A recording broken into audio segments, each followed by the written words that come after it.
اعوذ باللہ من الشیطان الرجیم بسم اللہ الرحمن الرحیم الحمد للہ رب العالمین الرحمن الرحیم مالک یوم الدین ایاک نعبد و ایاک نستعین اهدنا الصراط المستقیم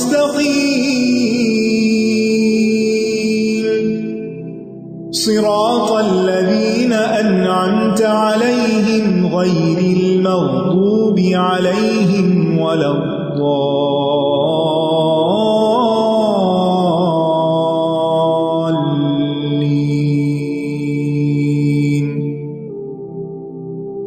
السلام علیکم ورحمۃ اللہ وبرکاتہ۔ نحمده ونصلی علی رسولہ الکریم، اما بعد فاعوذ باللہ من الشیطان الرجیم، بسم اللہ الرحمن الرحیم، رب اشرح لی صدری ویسر لی امری واحلل عقدۃ من لسانی یفقهوا قولی۔ ان الذین کفروا سواء علیہم أأنذرتهم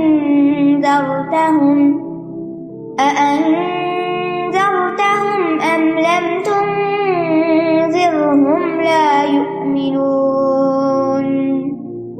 بے شک جن لوگوں نے کفر کیا ان کے لیے برابر ہے کہ آپ انہیں ڈرائیں یا نہ ڈرائیں، وہ ایمان نہیں لائیں گے۔ پچھلی آیات میں ایمان والوں کی متقین کی صفات کا ذکر کیا گیا تھا اور پھر ان کا انجام بتا دیا گیا کہ وہ کامیاب ہونے والے ہیں۔ اب ایمان کی ضد جو ہے وہ کیا ہے؟ کفر ہے۔ کہ اللہ سبحانہ تعالیٰ نے انہیں جو راستہ دکھایا تھا انہوں نے اس کا انکار کر دیا۔ تو یہاں اب ان کی حالت اور ان کے انجام کا ذکر ہے جو انکار کرنے والے ہیں۔ ان الذین کفروا، بے شک وہ لوگ جنہوں نے کفر کیا۔ کفر کا لغوی معنی ہوتا ہے کسی چیز کو چھپا دینا، ڈھانپ دینا۔ اسی سے رات کا نام عربی زبان میں کافر بھی ہے، رات کو بھی کافر کہتے ہیں کیونکہ وہ اپنی سیاہی کے ساتھ ہر چیز کو ڈھانپ دیتی ہے۔ بادل کو بھی کافر کہا جاتا ہے، کیوں؟ وہ کیا کرتا ہے؟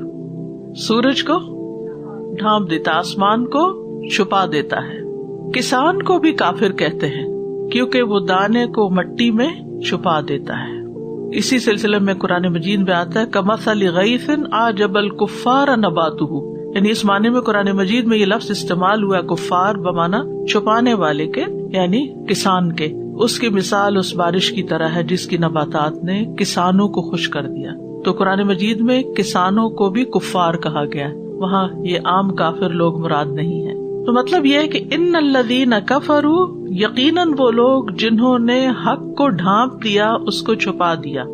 تو ہر وہ شخص جس تک دعوت حق پہنچ جائے پھر وہ نہ مانے جبکہ اس کو ماننا لازم ہو، تو ایسے شخص کو کافر کہا جاتا ہے کیونکہ وہ حق کا انکار کر رہا ہے، حق کے سامنے سر نہیں جھکا رہا، اس نے چھپا دیا۔ یعنی حق سامنے آیا، اس کے دل کو پتا چل گیا کہ یہ سچ ہے، لیکن اس نے ڈھانک دیا، اس کو چھپا دیا، یعنی اقرار نہیں کیا، اظہار نہیں کیا۔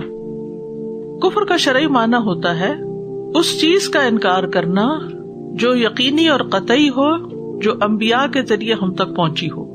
اس چیز کا انکار کرنا جو یقینی اور قطعی چیز ہو، انبیاء ہمارے پاس لائے ہوں۔ اسی لیے کہا جاتا ہے کہ انبیاء جو کچھ لائے ہیں، جو بھی تعلیمات انہوں نے دی ہیں، اس کو جھٹلانا کفر کہلاتا ہے، اس کو نہ ماننا۔ یا پھر انبیاء جو لے کر آئے ہیں اس کو سچا سمجھنے کے باوجود اس کی پیروی نہ کرنا، سچا سمجھنے کے باوجود کہ ہاں یہ ٹھیک ہے، آئی ایگری ود اٹ، اقرار کر لیا لیکن اس کی پیروی نہیں کی۔ جیسے فرعون کی مثال ہے، فرعون کو یقین تھا کہ موسیٰ علیہ السلام سچے ہیں، اس کی خبر ہمیں اللہ تعالیٰ نے دی ہے۔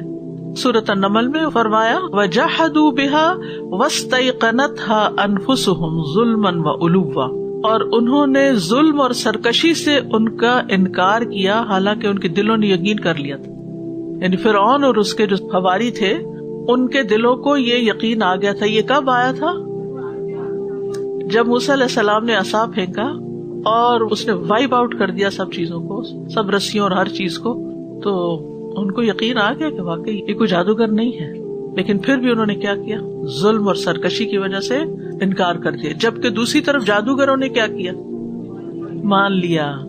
حق دونوں کو نظر آئے, ایک نے مان لیا اور ایک نے نہیں مانا.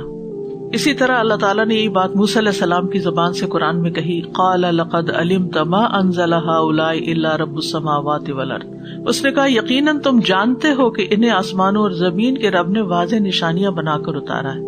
یعنی تمہیں یہ بات پتا ہے کہ یہ عصا اور ید بیضاء جو ہیں یہ اللہ نے بھیجی ہیں, کتاب اللہ نے بھیجی, یہ سب کچھ اللہ کی طرف سے ہے, لیکن تم نہیں مانتے. پھر یہود کی مثال ہے قرآن مجید میں. یہود بھی اچھی طرح جانتے تھے کہ محمد صلی اللہ علیہ وسلم سچے ہیں, لیکن پھر بھی آپ کی پیروی کرنے سے رک گئے. سورۃ البقرہ میں یہ آتا ہے, الذین آتیناہم الکتاب یعرفونہ کما یعرفون ابناءہم. وہ لوگ جنہیں ہم نے کتاب دی وہ اس رسول کو اس طرح پہچانتے جیسے اپنے بیٹوں کو پہچانتے, لیکن انہوں نے کیا کیا؟ ایمان نہیں لائے, انکار کر دیا. اور اس میں خاص طور پر ہمیں حیی ابن اخطب کا واقعہ ملتا ہے, جو حضرت صفیہ جو نبی صلی اللہ علیہ وسلم کی اہلیہ تھی ان کا والد تھا. خیبر میں رہتے تھے یہ لوگ. تو جب نبی صلی اللہ علیہ وسلم کے بارے میں پتا چلا تو وہ اور اس کے بھائی ابو یاسر, حیی اور ابو یاسر دونوں نبی صلی اللہ علیہ وسلم کے پاس آئے اور بہت وقت آپ کے پاس گزارا, ہی نہیں دن کا ایک بڑا حصہ گزارا, سب باتیں معلوم کی, ان کو یقین آ گیا کہ ہے تو یہ نبی. لیکن جب واپس گئے تو حضرت صفیہ کہتی ہیں کہ میں دوڑی دوڑی آپ کے پاس آئی اور میرے چچا نے والد سے پوچھا کہ تم کیا سمجھتے ہو کہ ہوا یہ وہی پیغمبر ہے؟ کہتا ہاں ہوا کا مطلب ہوتا ہے وہ, ہی از ہی, یا یہ وہی پیغمبر ہے, لیکن جب تک زندہ ہوں مانوں گا نہیں. تو یہ وہ لوگ ہیں جنہوں نے حق کو پہچان بھی لیا لیکن مان کے نہیں دیا. قرآن مجید میں آتا ہے الذین یتبعون الرسول النبی الامی الذی یجدونہ مکتوبا عندہم فی التوراۃ والانجیل, کہ اس نبی کے بارے میں کہاں لکھا ہوا تھا؟ تورات میں بھی اور انجیل میں بھی, اور اس بنا پر وہ پہچانتے تھے, آپ کی نشانیوں کو دیکھ کر سمجھ گئے تھے کہ آپ وہی سچے نبی ہیں. اسی طرح ابو جہل کے بارے میں آتا ہے کہ ابو جہل سے جب پوچھا گیا کہ کیا تم سمجھتے ہو کہ محمد صلی اللہ علیہ وسلم سچے نبی ہیں, تو نے کہا ہاں جو وہ کہتا ہے سچ, لیکن میں نہیں مانوں گا, کیونکہ ضد اور اناد تھا, تکبر تھا کہ بنو عبد مناف کے پاس ساری سعادتیں چلی گئی اور نبوت بھی ان کے پاس چلی جائے تو ہم یہ نہیں مانیں گے. تو یاد رکھیے کہ صرف تصدیق کافی نہیں ہوتی, سچ مان لینا. تصدیق کا کیا مطلب ہوتا ہے؟ سچ مان لینا. صدق سے, صدق کس کو کہتے ہیں؟ سچائی کو. یعنی صرف کسی کا دل سے پیغمبر کو سچا مان لینا یا جو وہ لائے ہیں اس کو مان لینا کافی نہیں, جب تک کہ زبان سے اقرار نہ کر لیا جائے اور پھر اس چیز کو قبول نہ کر لیا جائے جو پیغمبر لے کر آئے ہیں. یہاں ایک اور بات یاد رکھیے کہ کفر کی دو بڑی اقسام ہیں, ایک ہے کفر اکبر اور ایک ہے کفر اصغر, بڑا کفر اور چھوٹا کفر. بڑا کفر کیا ہے؟ جو انسان کو ملت سے نکال دیتا ہے, یعنی امت مسلمہ سے باہر کر دیتا ہے. یہ کبھی اعتقادی ہوتا ہے, کبھی قولی ہوتا ہے, کبھی عملی ہوتا ہے. ایمان بھی اعتقادی, قولی اور عملی ہوتا ہے. اعتقادی کفر کیا ہے؟ مثلاً اگر کوئی انسان اپنے دل سے دوبارہ جی اٹھنے کا انکار کرے کہ کوئی نہیں آنی قیامت, ایسی باتیں, تو یہ کیا ہوگا؟ اعتقادی کو. یا کہے کہ کوئی نہیں, یہ جنت دوزخ بس خیالی باتیں ہیں, یہ بھی کفر ہے. یا وہ اللہ تعالیٰ کو احکم الحاکمین نہیں سمجھتا, یا کہتا ہے کہ قرآن اساطیر الاولین, کہانیاں قصے ہیں پہلوں کے. تو یہ سب کچھ اعتقادی کفر ہے. قولی کفر کیا ہوتا ہے؟ زبان کا, قول ہوتا ہے نا زبان سے, جیسے نعوذ باللہ کوئی انسان اللہ کو گالی دے, یا انبیاء میں سے کسی کو گالی دے, یا اللہ کے دین کو برا بھلا کہے, یا فرشتوں میں سے کسی کو گالی دے, یا اللہ کی آیات کا مذاق اڑائے جیسے منافقین کر رہے تھے. تو اللہ کی آیات کا مذاق اڑانا یا رسول اللہ صلی اللہ علیہ وسلم کا مذاق اڑانا یہ بھی کفر ہے, اور دین کے شاعر کا مذاق اڑانا یہ سب زبان کے کفر ہیں, قولی کفر ہے. کبھی فعلی کفر بھی ہوتا ہے, جیسے کسی بت کو سجدہ کرنا, یا سورج چاند یا درخت کو سجدہ کرنا, یا پھر مثلاً قرآن مجید کو پھاڑ دینا, ٹھوکر لگا دینا. ہمارے ایک استاد تھے جو میں یونیورسٹی میں ماسٹرز کر رہی تھی، تو تھے مسلمان ہی، لیکن انہوں نے بہت ادھر ادھر کی کتابیں پڑھی، فلسفہ پڑھا اور دماغ الٹ گیا کچھ. تو وہ کہتے ہیں کہ ایک دن میں نے ایسے ہی جوش میں آ کے قرآن مجید رکھا ہوا تھا، تو میں نے کہا کہ یہ کیا ہے، ایسے میں نے ٹھوکر مار دی پاؤں سے. مسلمانوں کے گھر میں تھے. وہ کہتے تھے میں 1,00,000 سے زیادہ عربی زبان کے شعر جانتا ہوں، یاد کی ہوں. بریلینٹ. 80 سال کی عمر میں تھے جب ہمیں پڑھانے آتے تھے، اور سیڑھیاں اتنی تیز اترتے تھے کہ میں ان کے پیچھے دوڑتی تھی بعض اوقات کہ میں بھی اتنی تیز اتر کے دیکھتی ہوں. بلا کا ذہن تھا ان کا، بلا کا حافظہ، بہت عقل مند. تو وہ کلاس میں ہمیں اپنا قصہ سناتے تھے کہ مجھ پہ اپنی جوانی میں ایک وقت ایسا آیا کہ میں نے قرآن مجید کی اس طرح توہین کی. کہتے ہیں کہ بس وہ دن تھا جو میری ٹانگ میں درد شروع ہوئی. دنیا بھر کے میں نے علاج کر لیے، میں ٹھیک نہیں ہوا، حتیٰ کہ میں نے توبہ کی کہ میں نے یہ جو قرآن کی توہین کی ہے اس کی وجہ سے میرے پہ یہ مصیبت آئی ہے. تو پھر کہتے ہیں کہ توبہ کی اور استغفار کی اور دوبارہ سے مسلمان ہوا، اور پھر اسلام کی خدمت کا عہد کیا، اور پھر وہ عربی زبان سکھاتے تھے اور بہت ماہر استاد تھے. تو ایسے بھی کبھی ہوتا ہے کیا مسلمان گھر میں پیدا ہوتے ہیں، پھر ایسے اسکول کالج یونیورسٹی میں چلے جاتے ہیں جہاں آپ کو نئی نئی باتیں پتہ چلتی ہیں، پھر آپ اپنے دین کو جھٹلا دیتے ہیں اور آپ سمجھتے ہیں کہ آپ بہت انٹلیکچوئل ہو گئے ہیں اور بہت پڑھے لکھے ہو گئے ہیں. تو بہرحال یہ بھی کفر ہے. یہ کیا ہے؟ کفر، یعنی قرآن مجید کی اس طرح توہین کرنا اور کہنا میں نہیں مانتا اس کو، اس سے اچھی کتابیں، اس سے اچھی حکمت کی باتیں، نعوذ باللہ. تو اعتقادی کیا ہے؟ دل میں کوئی ایسی بات بٹھا لینا. قولی کیا ہے؟ زبان سے کوئی اٹر کرنا کوئی ایسے لفظ. اور عملی کیا ہے کہ پریکٹیکلی کوئی ایسا غلط کام کرنا جو کفر میں داخل کر دے انسان کو. اس کے برعکس کفر اصغر، چھوٹا کفر، جس کو کہتے ہیں کفر دون کفر، یعنی یہ اصل وہ بڑے والا کفر نہیں بلکہ چھوٹا کفر ہے. یہ ان گناہوں پر مشتمل ہوتا ہے جن کو شریعت نے کفر کہا ہے، لیکن یہ ایسا کفر نہیں ہوتا جو انسان کو ملت سے خارج کر دے. تو شریعت نے ڈانٹنے کے لیے، دھمکانے کے لیے ایسے اعمال پر کفر کا لفظ بولا ہے، جیسے غیر اللہ کی قسم کھانا. اب اگر کوئی اپنے باپ کی قسم کھا لیتا ہے تو وہ کفر کا ارتکاب کرتا ہے، لیکن وہ ملت سے خارج نہیں ہوتا. یہ کفر کون سا کفر ہے؟ چھوٹا کفر، کفر اصغر ہے. حدیث میں آتا ہے عبداللہ بن عمر نے کسی کو سنا وہ کعبے کی قسم کھا رہے تھے. انہوں نے کہا بے شک میں نے رسول اللہ صلی اللہ علیہ وسلم کو فرماتے ہوئے سنا جس نے غیر اللہ کی قسم کھائی اس نے شرک کیا. یہ شرک جو ہے یہ کفر اصغر ہے. اس فعل کو نبی صلی اللہ علیہ وسلم نے کفر اصغر کہا ہے. پھر مسلمان کو قتل کرنا، رسول اللہ صلی اللہ علیہ وسلم نے فرمایا مسلمان کو گالی دینا فسق ہے اور اس سے جنگ کرنا کفر ہے. تو یہ بھی اگر کوئی ایسا کر بیٹھتا ہے تو دیکھیں کتنے مسلمانوں کو قتل کر بیٹھتے ہیں، وہ کافر نہیں ہو جاتے، ملت سے نہیں نکلتے، لیکن اس کا یہ فعل کفر کی طرح ہے. اس کا یہ عمل جو ہے یہ اتنا خطرناک ہے کہ اس کو کفر سے تعبیر کیا گیا ہے. پھر حسب نسب پہ تانا کرنا، کسی کو نسب کا تانا، وہ فلاں ایسا. اب میں کوئی بھی ذات کا نام لوں گی تو ہو سکتا ہے آپ میں سے کوئی ہو، تو میں مثال بھی نہیں دینا چاہتی، لیکن آپ سب کو معلوم ہے کہ ہمارے معاشرے میں لوگوں کے اندر بڑے بائسز پائے جاتے ہیں. بہت ریشسٹ ایٹیٹیوڈ ہوتا ہے کہ ہم اپنی بیٹی کی شادی فلاں ذات میں نہیں کریں گے، وہ فلاں ایسا، فلاں ذات کا، کم ذات، بد ذات. یہ سنے ہوئے لفظ، یہ بھی غلط ہے. نوحہ کرنا یعنی رو رو کے باتیں کر کر کے رونا کسی میت پر. ستاروں سے بارش طلب کرنا. ابن عباس کہتے ہیں کہ جاہلیت کی عادات میں نسب میں تان کرنا، نوحہ کرنا، اور تیسری خصلت ستاروں کے ذریعے بارش کرنا جو ہے یہ کفر اصغر میں شامل ہو جاتا ہے. اپنی ولدیت بدل دینا، باپ کا نام تبدیل کر دینا، یعنی اپنے نسب کا انکار کر دینا، کسی اور کی طرف اپنے آپ کو منسوب کر دینا. بعض لوگ امیگریشن کی خاطر یا کسی اور وجہ سے باپ کا نام تبدیل کر دیتے ہیں اور پھر وہ ساری زندگی کوئی اور ہی باپ بنائے رکھتے ہیں، تو یہ بھی غلط ہے، یہ بھی کفر اصغر میں شامل ہو جاتا ہے. پھر نعمتوں کا انکار کرنا، کیونکہ کفر کا معنی کیا ہوتا ہے؟ چھپا دینا. یعنی نعمت کا انکار کیا کہ آپ ظاہر ہی نہیں کرتے کہ آپ کو کوئی نعمت ملی، نہ زبان سے ذکر کرتے ہیں اور نہ عمل سے اظہار کرتے ہیں. کفر النعمہ، احسان فراموشی، کسی کا احسان نہ ماننا. نبی صلی اللہ علیہ وسلم نے فرمایا عید کے موقع پر جب آپ خواتین کے پاس گئے خطبہ دینے کے بعد، اے عورتوں کے گروہ تم صدقہ زیادہ کیا کرو کیونکہ میں نے تمہاری اکثریت جہنم میں دیکھی ہے. وہ بولی یا رسول اللہ ایسا کیوں ہے؟ آپ نے فرمایا تم لعنت بہت کرتی ہو، وتکفرن العشیر، اور اپنے خاوند کی ناشکری کرتے ہو، یعنی اس کی احسانات کو ایکنالج نہیں کرتی، یعنی وہ تمہارے ساتھ کچھ بھی کرے. اور ایک اور جگہ پر آتا ہے کہ ساری زندگی بھی احسان کرے، کوئی ایک چیز بھی تو وہ کہتی کچھ نہیں کیا میرے ساتھ، یعنی شوہر کے احسانات کو نہیں مانتی. یہ بھی کفر اصغر میں شامل ہو جاتا ہے. یہ یاد رکھیے کہ کبیرہ گناہ کا مرتکب کافر نہیں کہلاتا. اب اگر کسی نے ایسا کیا ہے، ٹھیک ہے، کسی نے نسب پہ تانا دے دیا یا ستاروں سے بارش طلب کر لی، تو آپ اس کو کافر نہیں کہنا شروع کر دیں گے. یہ بہت احتیاط کی، کیونکہ ہمارے معاشرے میں مسلمانوں کے اندر کیا مصیبت آ چکی ہے، ہر چھوٹی بڑی بات پر لوگوں کو کافر بنا دیتے ہیں. تو کسی لا الہ الا اللہ پڑھنے والے کو کافر مت کہیں، چاہے وہ کتنا ہی گناہ گار ہو، الا یہ کہ اس نے وہ کوئی کام کیا جو اوپر کفر کی جو قسمیں بتائی میں نے.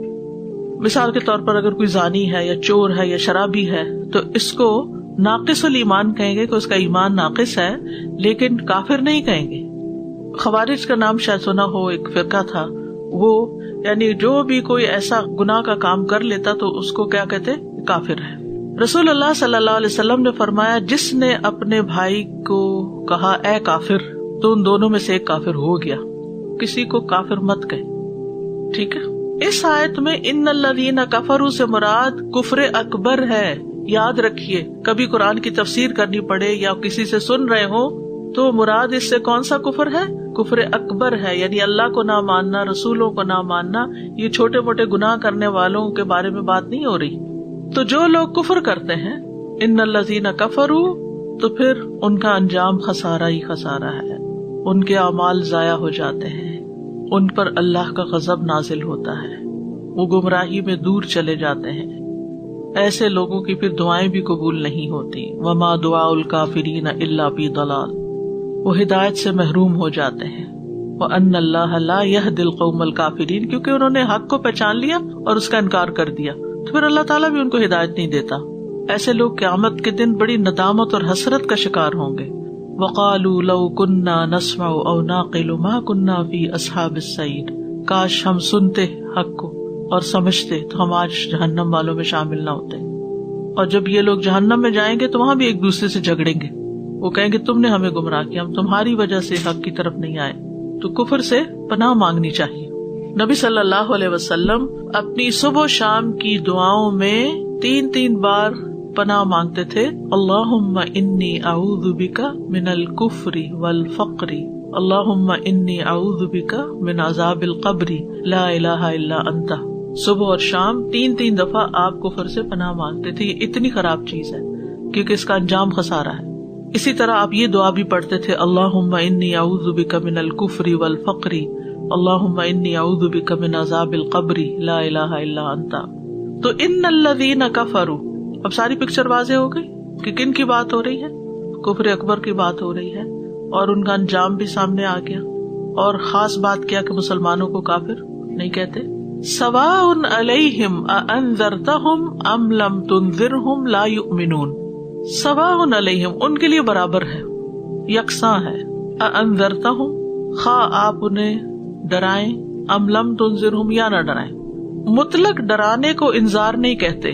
انذار ایسی خبر دینے کو کہتے ہیں جس سے خوف پیدا ہوتا ہے. انذار کا کیا معنی ہے؟ ایسی بات بتانا جس سے خوف پیدا ہوتا ہے.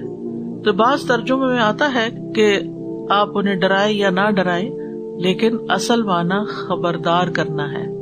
یعنی خبردار وہ لکھا ہوتا ہے نا، خبردار، الرٹ، کوشس، وارننگ کے معنی میں آتا ہے یہ. انذرتہم ام لم تنذرہم. اور اسی طرح انذار میں شفقت کے معنی بھی پائے جاتے ہیں کہ ایسا ڈرانا جو شفقت اور رحمت کی بنا پر ہو، یعنی کسی سے ہمدردی کی وجہ سے اس کو خبردار کیا جائے کہ دیکھو بیٹا یہ آگے نہیں جانا، یہاں چوٹ لگ جائے گی. ٹھیک ہے، یہ خبردار کرنا ہوتا ہے. نبی صلی اللہ علیہ وسلم کو بشیر اور نذیر کہا گیا، یعنی آپ خبردار کرنے والے بھی ہیں. آپ نے لوگوں کو جنت کی خوشخبری بھی دی ہے اور جہنم سے خبردار بھی کیا ہے. تو یہ لوگ مومنوں کے بالکل اپوزٹ ہوتے ہیں، متقین کے بالکل اپوزٹ ہوتے ہیں، جو اپنا وقت، قوت، مال، دولت، ہر چیز اسلام کی مخالفت میں استعمال کرتے ہیں. واضح دلائل آنے کے باوجود اپنے کفر پہ قائم رہتے ہیں. نتیجہ کیا ہوتا ہے کہ ان کے مسلسل انکار اور ہٹ دھرمی کی وجہ سے ان کے اندر حق کو قبول کرنے کی صلاحیت ختم ہو جاتی ہے. یعنی حق صرف ایک دفعہ سامنے نہیں آتا، اللہ تعالیٰ مختلف طریقے سے حق کو دکھاتے ہیں اور یہ ہر دفعہ انکار کر دیتے ہیں. لہٰذا ان سے توفیق چھین لی جاتی ہے. کیا اس کا مطلب یہ ہے کہ پھر ان کو تبلیغ نہیں کرنی چاہیے یا ان کو سمجھانا چھوڑ دینا چاہیے. مثلاً آپ کا کوئی بچہ ہی ہے یا کوئی رشتے دار ہے, آپ اس کو ایک دفعہ سمجھاتے ہیں لیکن وہ بالکل سمجھ کے نہیں دیتا, پھر دوسری دفعہ کسی اور طرح سمجھاتے ہیں, تیسری دفعہ کسی اور طرح سمجھاتے ہیں, تو پھر آپ کہیں کہ ان کو بتائیں یا نہ بتائیں تو ان کے لیے برابر ہے, لہٰذا کوئی فائدہ نہیں بتانے کا. کیا یہ کہنا چاہیے؟ یہ اس کا مطلب نہیں ہے. اصل میں دو باتیں ہیں اس میں. ایک تو ان کو دھمکی دی گئی ہے کہ تم پہ نصیحت اثر نہیں کر رہی, دیکھ لو پھر ہوگا کیا. اور دوسرے نبی صلی اللہ علیہ وسلم کو تسلی دی گئی ہے کہ آپ خبردار کر رہے ہیں, آپ اپنے آپ کو غم میں نہ گھلائیں, کیونکہ آپ بہت تکلیف میں ہوتے تھے. لعلک باخع نفسک علی آثارہم ان لم یؤمنوا بہذا الحدیث اسفا, کہ آپ غم کر کر کے اپنے آپ کو ہلاک کر ڈالیں گے کہ یہ اس بات کو مانتے کیوں نہیں. تو فرمایا آپ کا قصور نہیں ہے, آپ چاہے انہیں بتائیں یا نہ بتائیں یہ مانتے نہیں ہیں, یہ ان کا قصور ہے, آپ سے پوچھنی ہوگی اس کی, آپ اپنا کام کر رہے ہیں. تو دو چیزیں ہو گئی یہاں. ایک تو یہ کہ سمجھانا نہیں چھوڑنا چاہیے, کیونکہ ہمیں نہیں پتا کہ کون ماننے والا ہے اور کون نہیں, اور کون کب ایمان لے آئے. اور دوسرا یہ ہے کہ جو نہیں مان رہے ان کے لیے ایک ڈراوا بھی ہے, اور پھر بتانے والے کو تسلی بھی ہے کہ جو لوگوں کے لیے ہدایت اور تقویٰ چاہتا ہے. نبی صلی اللہ علیہ وسلم کے لیے اللہ تعالیٰ فرماتے ہیں فلا تذهب نفسك علیہم حسرات, آپ کی جان ان پہ حسرتیں کر کر کے نہ جاتی رہے, یعنی آپ ان کے اوپر بہت غم نہ کریں. فذکر انما انت مذکر لست علیہم بمسیطر, آپ انہیں نصیحت کیجیے کیونکہ آپ نصیحت کرنے والے ہیں, آپ ذمہ دار نہیں, آپ ان پہ داروغہ نہیں ہیں. انما علیک البلاغ وعلینا الحساب, آپ کا کام پہنچا دینا, آپ پہنچاتے رہیں. تو اللہ سبحانہ وتعالیٰ نبی صلی اللہ علیہ وسلم کو تسلی دے رہے ہیں, جیسے پچھلے انبیاء کے واقعات بھی قرآن مجید میں اللہ تعالیٰ نے بتا کے تسلی دی کہ جب کوئی بھی نبی کسی قوم کو ہدایت کی بات بتاتا ہے تو سب نہیں مان لیتے, اور دین کے داعی ہونے کی حیثیت سے ہم سب کو بھی یہ بات سمجھ لینی چاہیے کہ جب ہم کسی کے سامنے دین کی بات رکھیں تو صرف یہ ایکسپیکٹ نہ کریں کہ یہ مان ہی جائے گا, اور پھر اگر نہیں وہ مانتا تو اپنے آپ کو بلیم نہ کرتے رہیں, کسی گلٹ کا شکار نہ ہو کہ ہم نے ٹھیک نہیں بتایا اور ہمیں کچھ اور کرنا چاہیے. ہدایت کون دیتا ہے؟ الا ہدی من ربہم, یہ توفیق اللہ کی طرف سے ہوتی ہے, ہمارا کام صرف پہنچا دینا ہوتا ہے. کیونکہ بعض اوقات ایسا ہوتا ہے نا کہ آپ سال ہر سال اپنے بچوں کو سمجھاتے رہتے, لیکن وہ کیا کرتے ہیں؟ وہی کرتے ہیں جو ان کی مرضی ہوتی ہے. اچھا, پھر لوگ بڑے ظالم ہوتے ہیں, وہ کہتے ہیں کہ دیکھو یہ اپنے بچوں کو سمجھاتے نہیں, انہیں سکھاتے نہیں, انہیں کیا پتا کہ کون کتنا سکھاتا ہے یا سمجھاتا ہے. تو ججمنٹل نہ ہو, دوسروں کے بارے میں ایسی رائے نہ دیں. ہر کوئی اپنے طور پر جس کے اندر تقویٰ ہوتا ہے نا, جس سے خود جنت میں جانے کا شوق ہوتا ہے نا, پھر یہ ہو نہیں سکتا کہ اسے یہ فکر نہ ہو کہ جو اس کے سب سے زیادہ پیارے ہوتے ہیں, اس کے اپنے ہی بچے, اس کے گھر والے, اس کے رشتے دار, اس کے بہن بھائی, وہ سب سے پہلے ان کی ہدایت چاہتا ہے, پھر اس کے بعد باہر جاتا ہے. لیکن ساتھ ہی یہ یاد رکھنا چاہیے کہ یہ ہمارے ہاتھ میں نہیں ہے, یہ اللہ کے ہاتھ میں ہے, اور اللہ ہی ہدایت دیتا, لہٰذا اللہ سے ہدایت مانگتے بھی رہنا چاہیے. فرمایا ان الذین کفروا سواء علیہم اانذرتہم ام لم تنذرہم لا یؤمنون, یہ ایمان نہیں لائیں گے, یہ نہیں ماننے والے. یعنی آپ جو بھی کوشش کر لیں یہ نہیں مانیں گے. کیا اس کا یہ مطلب ہے کہ کافروں میں سے کوئی بھی ایمان نہیں لایا؟ کیونکہ کہا جا رہا نا بے شک وہ لوگ جنہوں نے کفر کیا ان پر برابر ہے, خواہ ان کو خبردار کریں یا نہ کریں, انہوں نے نہیں ماننا. تو اس اسٹیٹمنٹ کا کیا یہ مطلب لیں کہ پھر آپ اپنا کام چھوڑ دیں, یا اس کا یہ مطلب لیں کہ کوئی بھی کافر مسلمان نہیں کبھی ہو سکتا؟ یہاں کفار کے مخصوص گروہ کی بات کی جا رہی ہے, جیسے ابو لہب, جیسے ابو جہل, جیسے امیہ بن صفوان, اور اسی طرح کے اور لوگ جو نہیں مانے تھے. جنگ بدر میں ان میں سے 70 مارے گئے تھے جو بڑے بڑے سردار تھے اور مان کے نہیں دیے تھے. لیکن دوسری مثالیں بھی ملتی ہیں کہ جس میں بہت سے لوگ مان بھی گئے تھے. سب کافروں کا یہ حال نہیں تھا, کچھ پہ نصیحت اثر کر گئی, ان کے دل جاگ گئے, ایمان کی طرف مائل ہو گئے, اور ایسے بہت سے لوگ تھے. ان میں سے ایک آدھ مثال آپ کو دوں گی, جیسے صفوان بن امیہ کی مثال ہے. صفوان بن امیہ, جب مکہ فتح ہوا تو صفوان بھاگ گیا. اس کا ایک رشتہ دار تھا عمیر, وہ نبی صلی اللہ علیہ وسلم کے پاس آیا اور اس نے کہا کہ آپ صفوان کو امان دے دیں. آپ نے امان دے دی کہ وہ واپس آئے, ہم اس کو کچھ نہیں کہیں گے. اور نشانی کے طور پر آپ نے اپنا امامہ بھی, پگڑی اپنی بھی بھیج دی اس کے لیے. عمیر کو آپ نے پیغام دے کے بھیجا کہ میں 2 مہینے کے لیے اس کو امان دوں گا, وہ 2 مہینے مکہ میں رہے, اگر وہ مسلمان ہو جائے تو رہتا رہے, ورنہ پھر مکہ چھوڑ دے, کیونکہ اس کے بعد ایسے لوگوں کو مہلت دی گئی تھی نا, 4 مہینے رہے اور پھر جو نہیں اسلام لاتا وہ چلا جائے, کیونکہ مشرکین سے پاک کرنا تھا اس علاقے کو. تو بہرحال وہ شخص صفوان کے پاس گیا اور صفوان نبی صلی اللہ علیہ وسلم کے پاس آیا, اور اس کے دل میں نبی صلی اللہ علیہ وسلم کے لیے بھی کوئی جگہ نہیں تھی, دین اسلام کو بھی ناپسند کرتا تھا.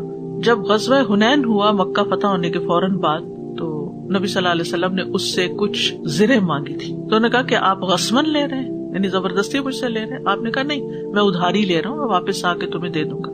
جب آپ واپس تشریف لائے تو آپ نے نہ صرف یہ کہ اس کی زریں واپس کی, بلکہ اس کو 100 اونٹ دیے, پھر 100 اونٹ دیے, پھر 100 اونٹ دیے. وہ آپ کے حسن سلوک کو دیکھ کے اتنا متاثر ہوا کہ مسلمان ہو گیا.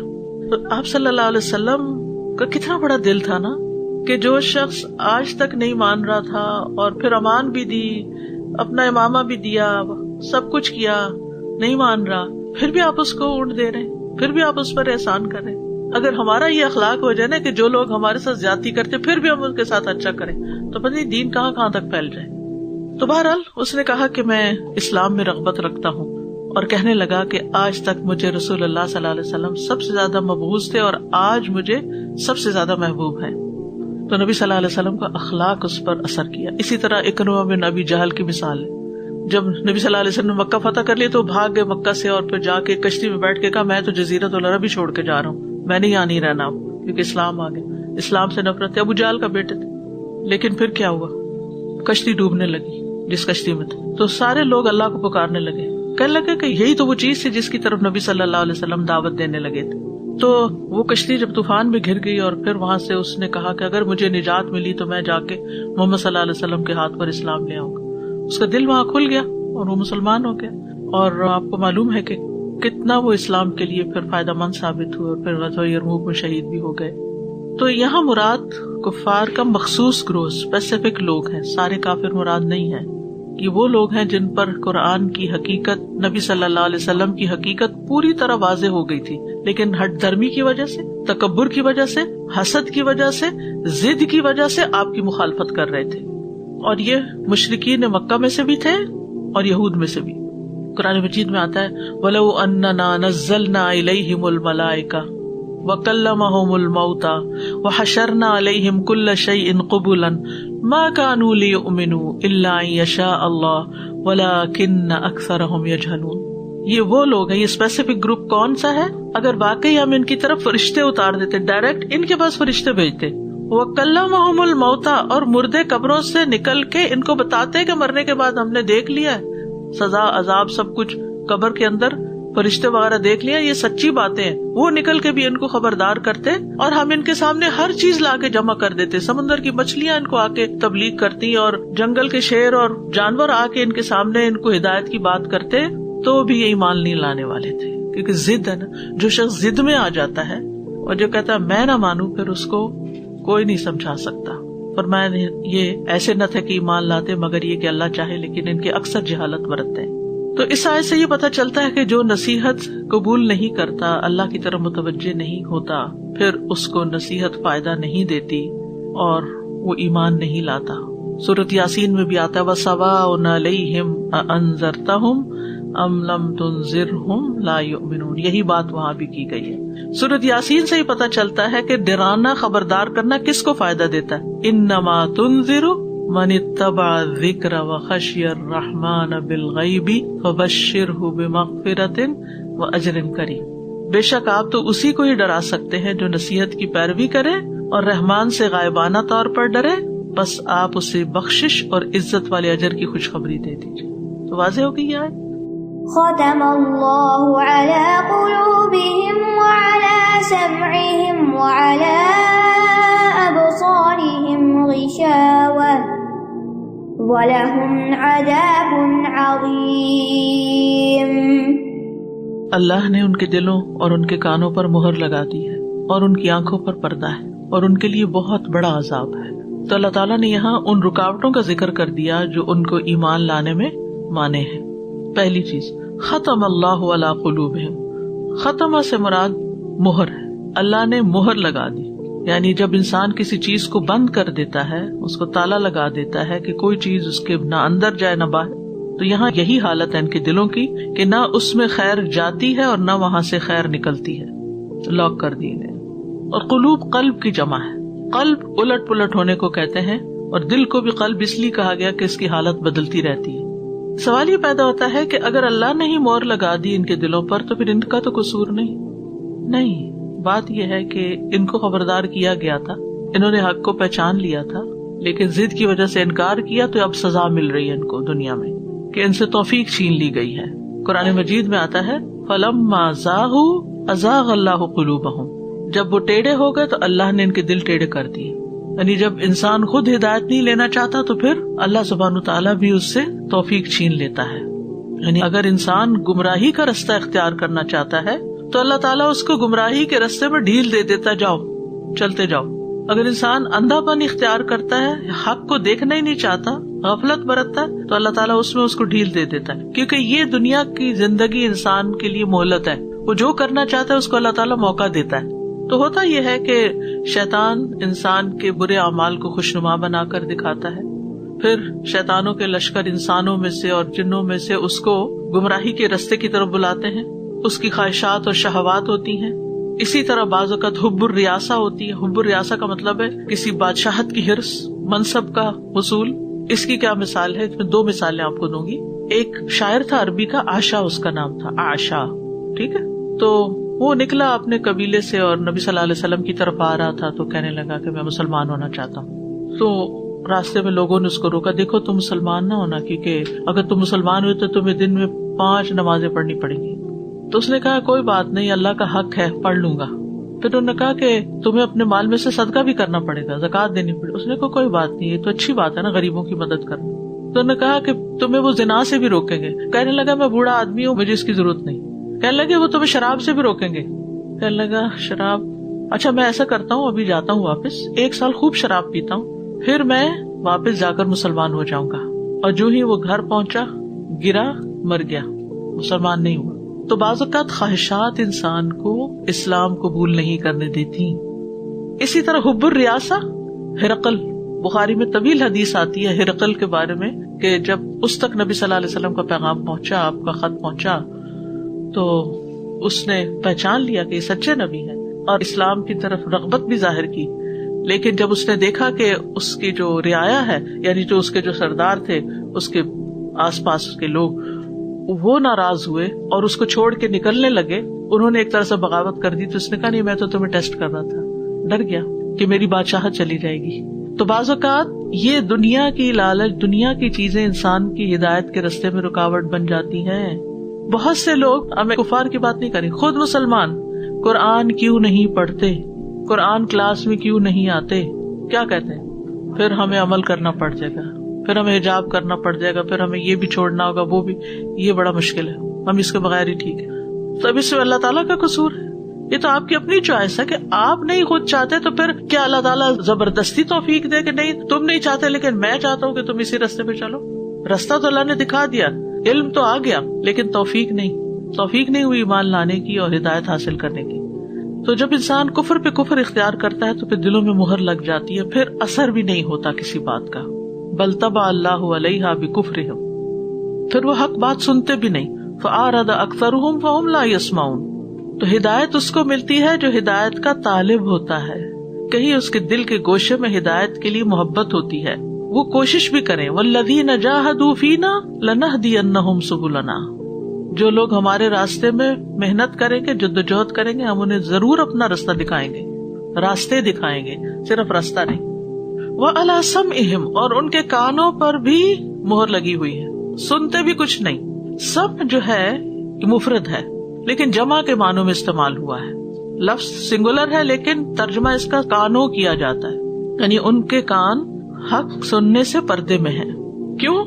کیونکہ خواہشات میں گھرے ہوئے ہیں، خواہشات ان کو سننے نہیں دیتی۔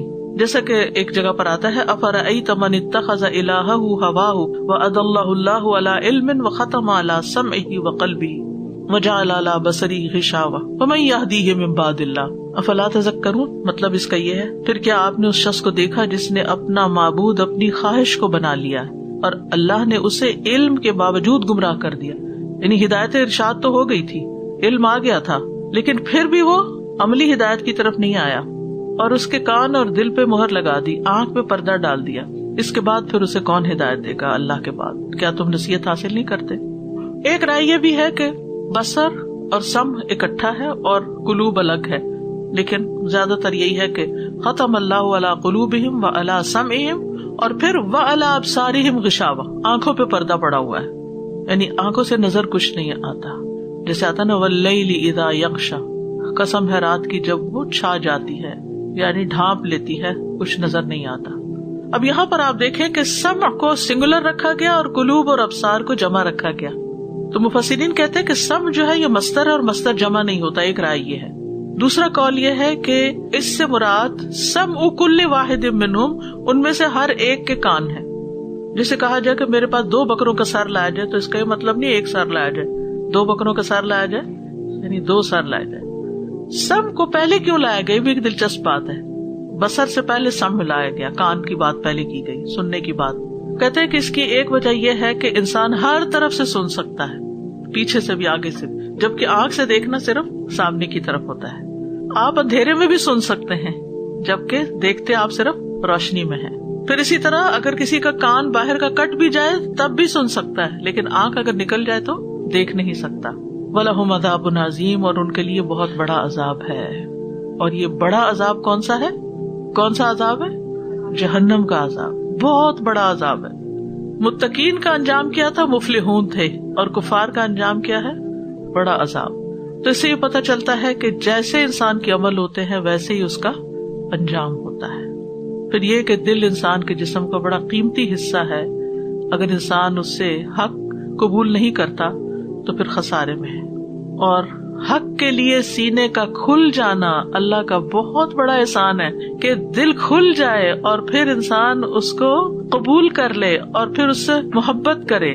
تو یاد رکھیں یہ ہدایت کی دولت اللہ ہی کی دی ہوئی ہوتی ہے، یہ نہ سوچے کہ میں نے یہ کیا تو مجھے ہدایت مل گئی، اس لیے اس نعمت پر شکر ادا کرے، اور جب انذار کی کوئی بات ہو تو خوف محسوس کرے، اور اپنے کانوں اور آنکھوں کو ہدایت کے لیے کھلا رکھیں اور دل کو اس کے لیے تیار رکھیں۔ دل، کان اور آنکھوں سے فائدہ حاصل کریں کہ اس سے حق کو پہچانیں، کیونکہ یہی اعضاء انسان کو جہنم سے دور رکھنے کا ذریعہ ہے۔ تو دل پر مہر کب لگتی ہے؟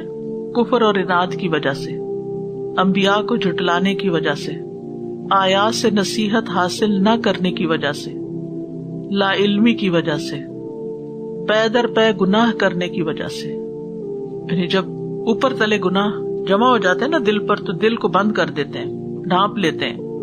نبی صلی اللہ علیہ وسلم نے فرمایا گناہ دلوں پہ غلبہ پانے والا ہے، مسلسل گناہ سے دل پہ زنگ لگ جاتا ہے۔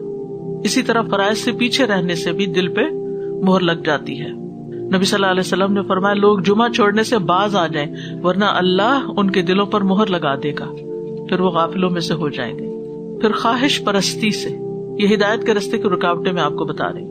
پھر صرف دنیا کی فکر کرنے سے، دنیا دنیا دنیا، آخرت کے لیے کوئی وقت نہ نکالنا۔ پھر سستی، غفلت اور اعراض۔ تو ہمیں اللہ تعالیٰ سے دعا کرنی چاہیے کہ اللہ ہمارے دل میں نور پیدا کر دے اور ہمیں توفیق عطا کر دے۔ اللہم اجعل فی قلبی نورا، اور اللہ سبحانہ وتعالیٰ ہمیں اپنے کان، آنکھ، دل ان سب سے فائدہ اٹھانے کی توفیق دے۔ اللہم متعنی بسمعی وبصری واجعلہم الوارث منی وانصرنی علی من یظلمنی وخذ منہ بصاری۔ اے اللہ مجھے میری سماعت اور بصارت یعنی نگاہوں سے فائدہ پہنچا، یعنی میں اس سے فائدہ حاصل کروں، ان کو صحیح جگہ پر استعمال کر کے، اور انہیں میرا وارث کر دے، یعنی ایسے کام کر جاؤں کہ بعد میں بھی اس کا فائدہ پہنچتا رہے۔ ایک اور دعا ہے اللہم اصلح لی سمعی و بصری واجعلہم الوارثین منی۔ اے اللہ میرے لیے میری سماعت اور میری بصارت کی اصلاح کر دے، یعنی اگر میں کوئی بات صحیح نہیں سنتا، صحیح نہیں سمجھتا تو اصلاح کر دے، اور اسی طرح اگر میں حق کو حق کے طور پہ نہیں دیکھتا، اس کو دیکھنے میں مجھے رکاوٹ ہے تو وہ بھی میری اصلاح کر دے۔ آمین۔ اب ان آیات کی تلاوت سن لیجیے۔ ان الذین کفروا سواء علیہم اانذرتہم ام لم تنذرہم لا یؤمنون ختم اللہ علی قلوبہم وعلی سمعہم وعلى أبصارهم غشاوة ولهم عذاب عظيم. آنکھیں اور کان بند ہوتے ہیں نا، دل تو کنٹینر ہے، جو آنکھوں سے آپ بھیجیں گے وہ وہاں ہوگا جو کانوں سے بھیجیں گے. لہٰذا اگر رانگ انفارمیشن جا رہی ہے تو پھر کیا ہوگا؟ حق دیکھ کر اس کی ایسی غلط تعویل کر لینا، اپنے آپ کو دھوکہ دینا کہ پھر خود بھی بھٹکنا اور دوسروں کو بھی بھٹکا دینا. اصل چیز دل ہے، خواہشات وغیرہ بھی دل میں ہی ہوتی ہیں کہ وہ اتنی خواہشات اندر کہ حق آتا بھی ہے تو باہر نکال دیتی ہے، نہیں مجھے ایکسپٹ نہیں کرنا. جیسے کوئی بہت اندر سے بھرا ہوا ہوتا ہے نا کھانے کا مسئلہ، تو اس کو کوئی چیز دے تو وہ وامٹ کر دیتا ہے، یعنی مجھے نہیں کھانا. تو یہ حق کو وامٹ کر دیتے ہیں کہ نہیں، جو علم ہمارے پاس ہے، جو عقل ہمارے پاس ہے، اور جو دنیا کی کامیابی ہمارے پاس ہے، ہمیں یہ مولویوں کی باتیں نہیں چاہیے، حالانکہ یہ اللہ کا کلام ہے اور اس کو ہر ایک کو سمجھنا چاہیے. یعنی حقیر سمجھنا ہمارے معاشرے میں ایک چیز ہے نا، دین والوں کو حقیر سمجھتے ہیں. دین کی بات کو آپ کو بھی ہو سکتا کوئی کہتا ہو کہ اس کے لیے کورس کرنے کی کیا ضرورت ہے اور اس کے لیے وہاں جانے کی کیا ضرورت ہے. کیا واقعی کوئی فرق نہیں؟ گھر بیٹھنے میں اور یہاں آنے میں بہت فرق ہے، لیکن جو نہیں آتا اس کی بات نہیں سمجھ آتی. اللہ تعالیٰ ہمیں استقامت عطا فرمائے. ان نعمتوں کی بھی قدر کریں، آنکھوں اور کانوں کی قدر کریں کہ شکر ہے سنتے ہیں، دیکھتے ہیں، قابل ہیں اس کے، اور ان کو اللہ کے کلام میں استعمال کریں. وآخر دعوانا ان الحمد للہ رب العالمین. سبحانک اللہم وبحمدک، اشہد ان لا الہ الا انت، استغفرک واتوب الیک. السلام علیکم ورحمۃ اللہ وبرکاتہ.